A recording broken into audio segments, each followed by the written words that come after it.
Let us solve x cubed minus 13x minus 12 greater than or equal to 0. Step 1. Factor and find the roots. X cubed minus 13x minus 12, we have a degree of 3, so I'll use synthetic division to help me factor this. I need factors of negative 12 to make this expression equal to 0. I'm going to start off by saying x, or letting x equal negative 1. I will hopefully get a remainder of 0. So negative 1 cubed minus 13 times negative 1 minus 12. So I now have negative 1 plus 13 minus 12. Yes, this does equal 0. That means when I take negative 1 over to the other side, the first factor that I know I have is x plus 1. I will divide x plus 1 into the polynomial. I'll write down all the coefficients. The coefficient for x cubed is 1. For x squared is 0, so I have to record the 0. For x is negative 13, and then I have a constant of negative 12. Bring down my first term is 1. Anything below this bar gets multiplied to 1, and we subtract our normal division rules. So I'm going to subtract 1 times 1 is 1, so 0 subtract 1 is negative 1. 1 times negative 1, so I have to subtract negative 1, and I end up with negative 13 plus 1, which is negative 12. 1 times negative 12, I now need to subtract negative 12, and I have a remainder of 0, which is what I needed. So my factors are x plus 1 is the binomial that I divided, and then I have 1x squared, remember I've taken away an x, minus 1x, minus 12, greater than or equal to 0. Now I need to factor the trinomial. So x plus 1, factors of x squared is an x and an x, negative 12 gives me negative 4, and positive 3. I could try 1 and 12, 2 and 6, 3 and 4.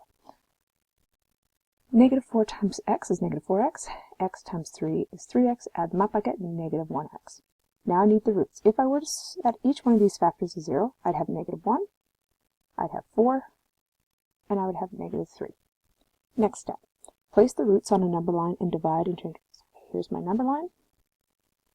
We know negative infinity is to the far left, in numeric order, negative 3, negative 1, and 4. So I'm going to divide them up. So we could test a value for each one of these intervals into the original equation, but if you want to avoid making some mistakes, what we can do is we can use our factors. So my first interval is negative infinity to negative 3. I use a square bracket because I'm including as a solution. Then I have from negative 3 to negative 1, square bracket, negative 1 to 4, and 4 to infinity. I need some value to test. So negative infinity to negative 3, how about x equals negative 4? X equals negative 2 is a good one between negative 3 and negative 1. 0 is great between negative 1 and 4, and 5 is between 4 and infinity.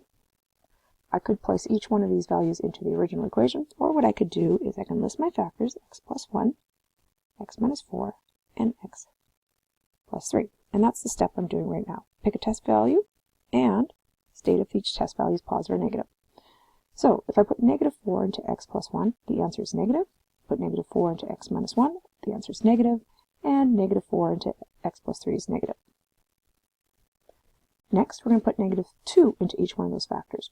X plus 1 becomes negative, x minus 4 becomes negative, x plus 3 is positive. Next, 0 to each one of those factors. I'm going to record if it's positive or negative. X plus 1 is positive, x minus 4 is negative, x plus 3 is positive. Lastly, x equals 5, x plus 1 becomes positive, x minus 4 is positive, x plus 3 is positive. Now I'm going to determine if the equation is positive, means greater than 0, or negative less than 0. Well, I am multiplying my factors, x plus 1 times x minus 4 times x plus 3. All I need to do is multiply my positive negatives. So a negative times a negative times a negative would give me a negative answer, which means that's less than 0. A negative times a positive would be a positive answer, which means greater than 0. Positive times positive is negative, so that's less than 0. Positive times positive is positive, which is greater than 0. I want to state the interval. I want greater than or equal to 0. That means positive. So not part of the solution, not part of the solution, and I want negative 3 to negative 1 union, which means or, from 4 to infinity. Now, I did say you could have just tested negative 4 into the original equation. To do that, I would have had negative 4 all cubed minus 13 times negative 4 minus 12 is supposed to give an answer greater than or equal to 0. Well, when I punch negative 4 cubed minus 13 times negative 4 minus 12 into my calculator, I get an answer of negative 24. And that is supposed to be greater than or equal to 0. That's false, so that's why I know that